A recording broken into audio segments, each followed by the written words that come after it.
Thank you for having me on the show. It's important to understand there isn't a blame game. There isn't a he said, she said. And I understand it makes for entertaining television to play this out as a murder mystery. But we have an allegation from a terrorist group, Hamas, and we have all the evidence that has come to light. And the abundant evidence that has become clear since last night points in one direction.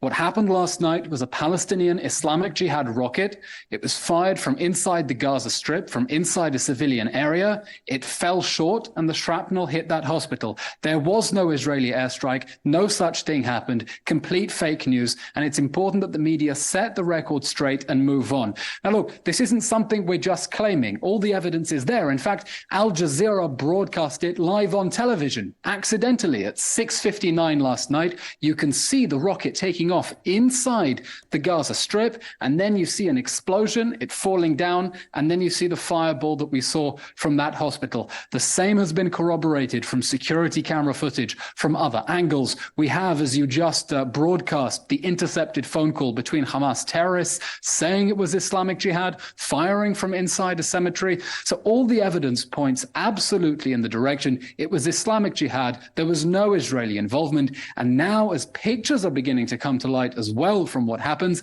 it also becomes clear that whatever happened there was on a much, much, much smaller scale than what the Palestinians were claiming yesterday. And it's very important that the media understand this.